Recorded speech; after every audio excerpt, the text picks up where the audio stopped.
Welcome to all. In this video lecture, we are going to see the topic about the unit 5th on modules. So in today's class, we see the definition of module and some examples. So as previously we have studied about vector spaces, some of the group structure, ring structure, about the field theory that we have learned. But as we know that the ring theory is the generalization of a field, that is, we consider the ring R is considered as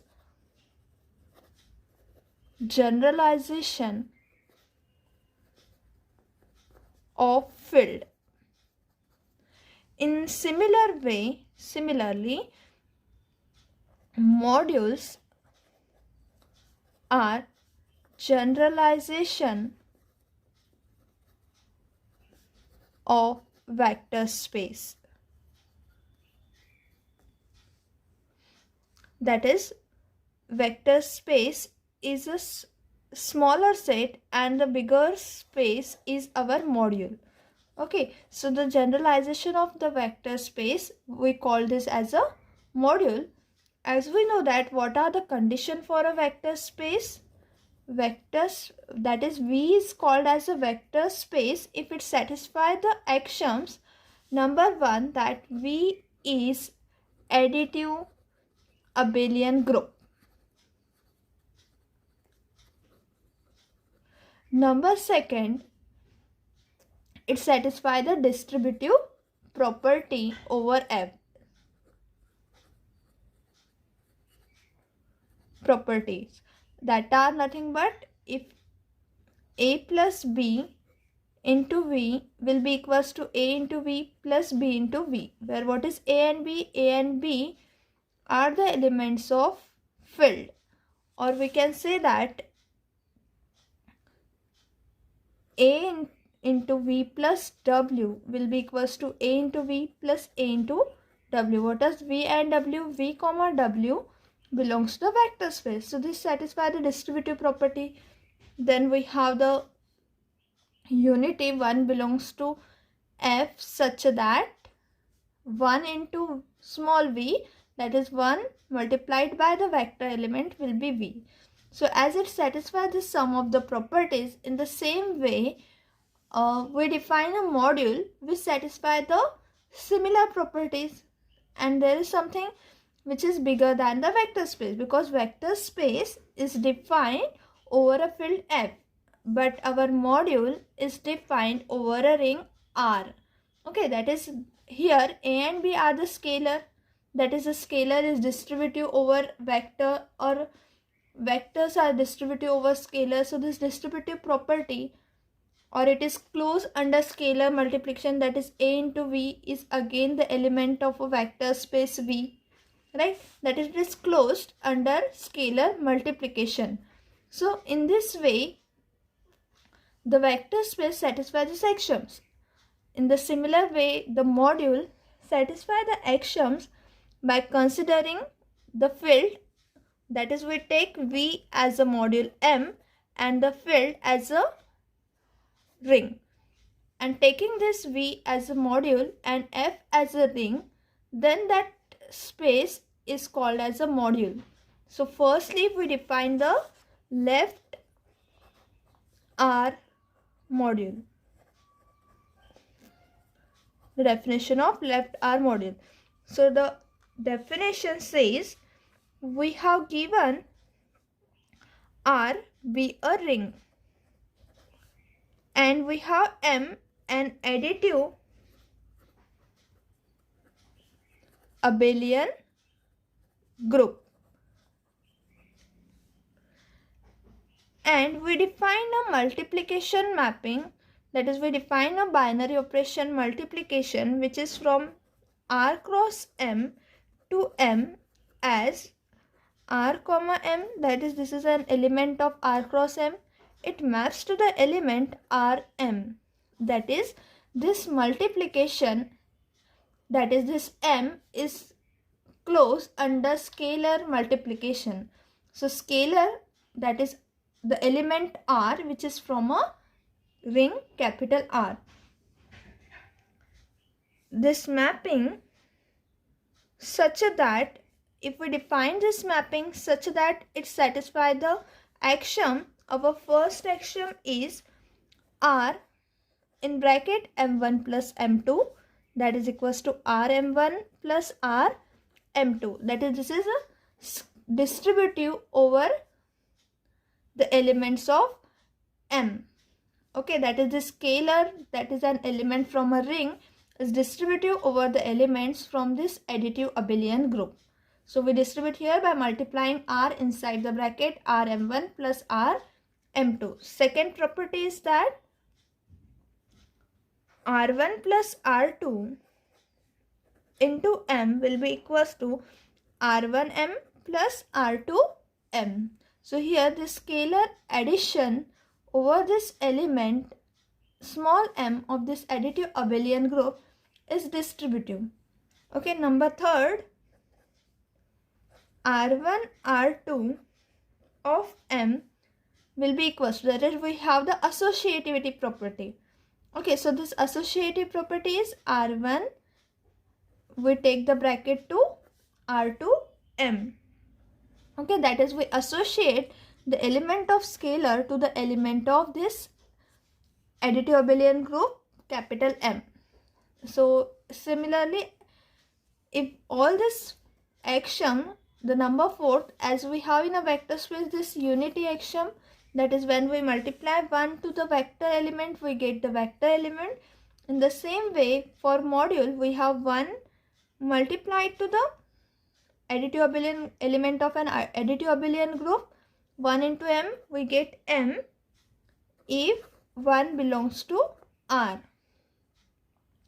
So if all these four axioms are satisfied for all the elements R, R1 and R2, these are the elements from a ring, and M, M1, M2, these are the elements of a module, that is, these are the elements of additive abelian group capital M, then we say that then capital M is called a left R module.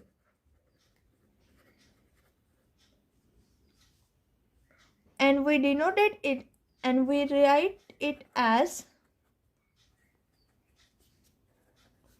in notation form, as M with respect to, we write M, and on the left side of a suffix we write R. So what is the left R module? As treated M as a vector space and filled as a ring, we can define the left R module with satisfying these axioms. Then this module, that is this additive abelian group, becomes a module. Okay, now we see the one note that if R is a division ring, okay, if R is a division ring, then a left R module is called a vector space over R. Okay, so as here what is given, R is a division ring. So what you know about a division ring? Division ring is nothing but the ring in which every element has a multiplicative inverse, right? That is, every A belongs to R has a multiplicative inverse. We state that A into A inverse will be equals to identity. That is, we write it as small e. And if these axioms were satisfied, then this is true for every element, then R becomes a division ring. And if R becomes a division ring, then this left R module, that is this capital M's, become a vector space. similar to the left R module, we define a right R module. So in a right R module, we take again R be a ring and M be an additive abelian group.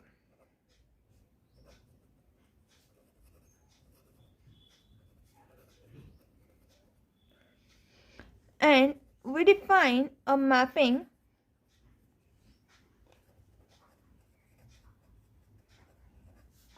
dot which is from M cross R to M as M comma R is equals to MR, or it maps to MR. That is, here the ring element will be from right hand side and it satisfies all the axioms of module from right hand side. So it satisfies this mapping, satisfy the axiom number 1 MR, that is MR will be the element of this, and we write M1 plus M2 of R. Okay, that is M1 plus M2 and R is multiplied from right hand side. So it is M1R plus M2R. Second axiom is our MR1 plus R2, that is equals to MR1 plus MR2. Number third axiom is M into R1 R2. So it is MR1 into R2. That is, first axiom is on the distributive over the elements of additive abelian group. Then distributive over the elements of ring. Then there is an associativity property. And the fourth axiom, that is M multiplied with the unity, will be equals to again M. So this is true for all the elements, for all elements R, R1, R2 in a ring R, and M belongs to capital M. Then capital M is called as right R module. Okay, so what is a left R module? Where the ring element will be on a left hand side and satisfy all the axiom. And for a right module, we have the ring element on right hand side and it satisfies all the axioms. Then M, that is this additive abelian group, becomes a module. Okay, now see, we also have one note that if R is a commutative ring,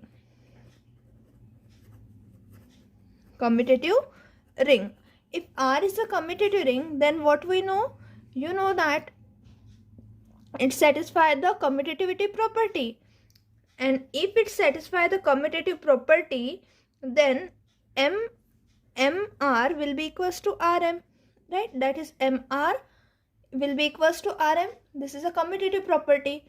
So if R is a commutative ring, then it satisfies this. And therefore, we say that right R module and left R module are same, and therefore we call simply a module.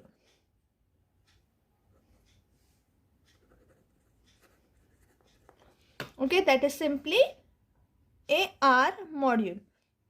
So we does not mention right or left module when R is a commutative ring, because if it is a commutative ring, then it satisfies the commutativity property, and therefore because of this, the word that represents a right R module or left R module, we say only that our ring or our module is a R module simply. Okay, now we see there are some elementary properties that satisfied by R module M. So elementary properties that satisfied by an R module. So first property is 0 into m. When the ring element here, this 0 will be from a ring element. So 0 into m will be equals to 0 whenever m belongs to capital M.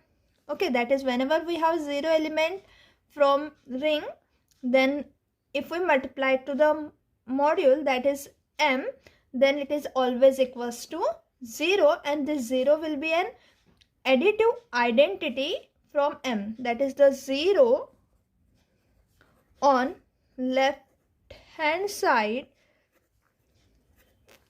will be from a ring, and the 0 on the right hand side part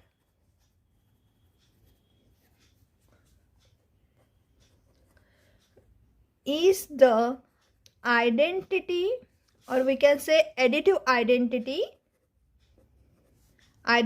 of capital M. Okay, so this 0 is an additive identity, and this 0 will be a element of a ring. Right, now this property is satisfied by the module M. Second property is A multiplied by 0. That is when A is multiplied by this 0. Now here this 0 is again a 0 from capital M, because we take the multiplication will be from R cross M to M.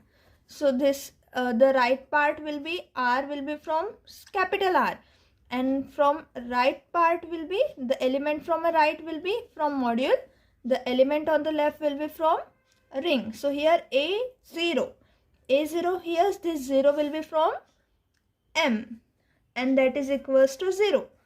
Okay, that is A multiplied by 0 is again a 0 for all the elements of the ring. Then it satisfies the third property, that minus A into M. If we multiply the M, that is element of additive abelian group, by the element minus A, then it is similar to multiplying by minus to the element AM, or it is similar to A multiplying by minus M. For this is true for all the elements of ring and the additive abelian group capital M when M becomes a module. Okay, so all these properties, these are the basic properties, and we can prove this by defining.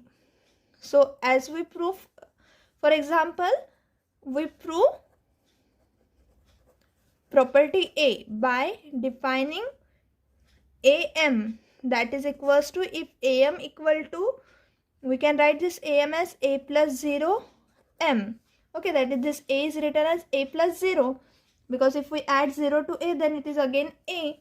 So this is by, because M is a left or right R module or left R module, we can distribute here. So AM plus 0M. So now AM is here, 0M is here. So if we take the left cancellation law, what we get? This implies 0M will be equal to 0 using a left cancellation law over the additive abelian group, and therefore we get 0M equals to 0. In this way we prove the first property, elementary property, that is 0M will be equals to 0. In the similar way we can prove the properties for B and C. Now we see some of the examples on a module, that are, for our first example is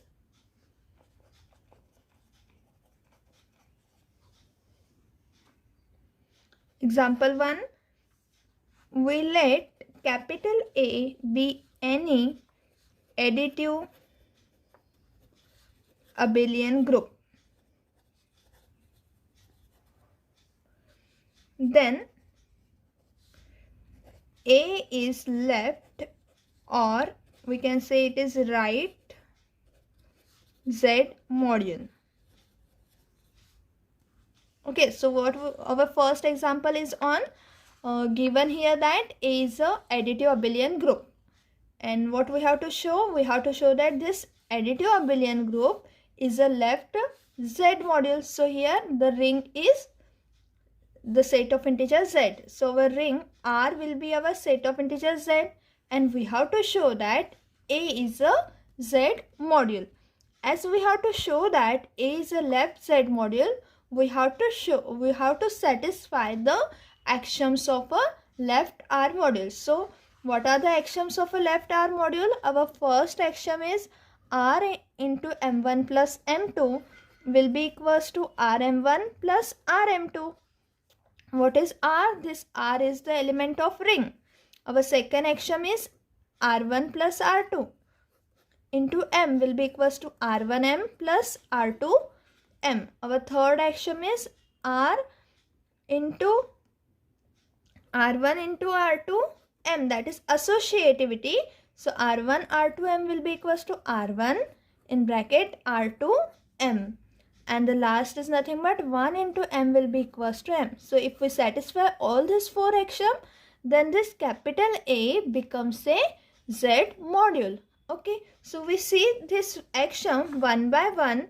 So firstly, we require the element of Z. So our first axiom will be, our first axiom for this, we take K belongs to Z. As K belongs to Z, so we have the cases that in a case first we have K is greater than 0. So we take K equals to N where N is greater than 0. K equal to 0. And third case is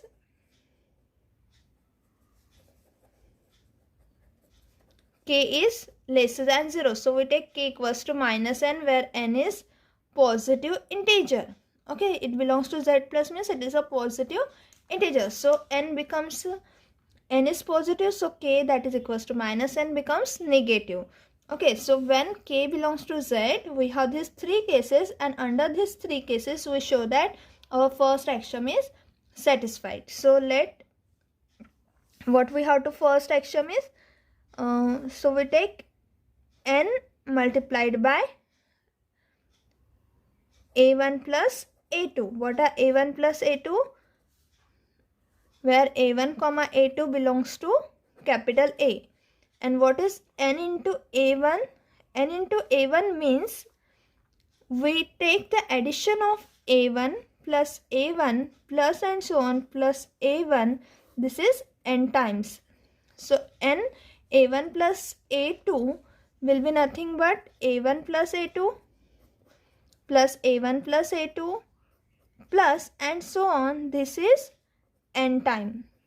Okay, so now this will be equals to, as we know that A1 and A2 belongs to A, and what is A? A is an additive abelian group. So it is an abelian group, so A1 and A2 becomes satisfy the commutativity property. So we can write this A2 A1 will satisfy the commutative property, and therefore we take the A1 to this side. So we can write A1 plus A1 plus and so on plus A1, this is N time, then plus A2 plus A2 plus and so on plus A2, this is N time. Because we use here, we open the brackets and we take the commutativity property satisfied by this A, and by using this we arrange all A1 on one side, and therefore it is N time, all A2 on one side and it is N time. So we can write this as equal to N times this A1 plus A2 will be written as N times A1 plus N times A2.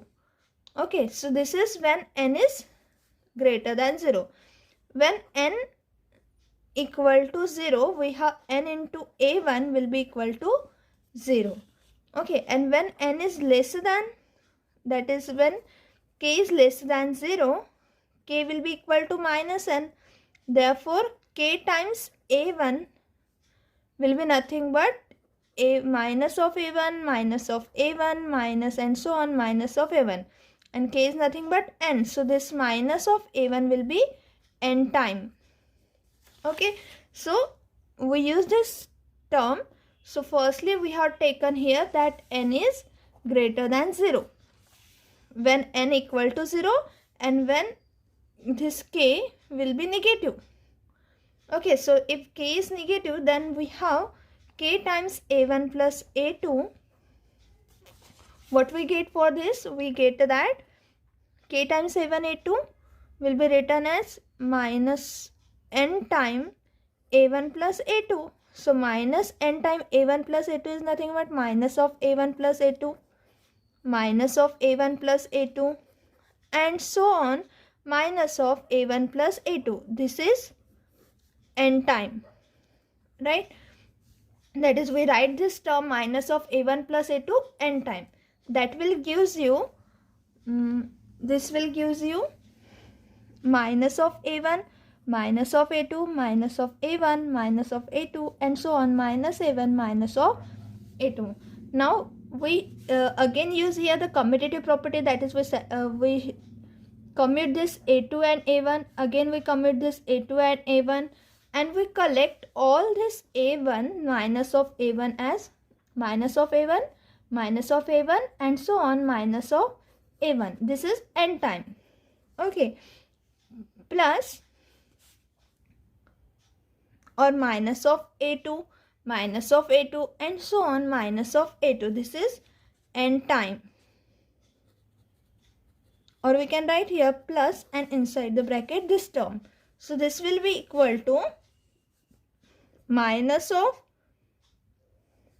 a1 n time. Okay, so minus n a1 minus n a2. So we will write this minus n as k a1 plus k a2. So whatever value of k, that is any integer belongs to z, whether it is positive, 0 or negative, it satisfies the first axiom that n of a1 plus a2 will be equals to n a1 plus n a2.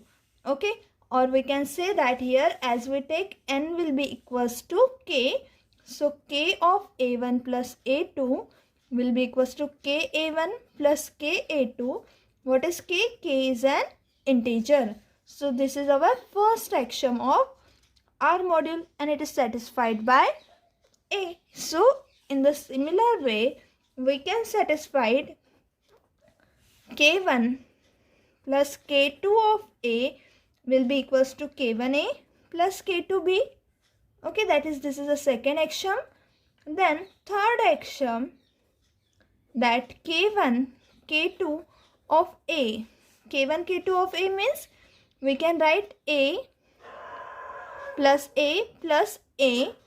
This is k1 into k2 times. So that could be written as k1A plus k2, k1A plus and so on, plus k1A, k1 k2, we can write this as k1A plus k1A, that is A k1 times this A k1 times, and so on, this A k1 times. Okay, or we can write this as k2 times k2 times k2 times. And then if we collect all this, we get k1 k2A plus k2A and plus k2A. This all were k1 times. Okay, so as they are all were k1 times, so we can write this as k1 times k2A. Okay, that is, we write here k2A, this is a k1 times. Okay, so k1 k2, this A time will implies this k1 of k2A. This is our third axiom of module. Okay, so it's satisfied by the integers.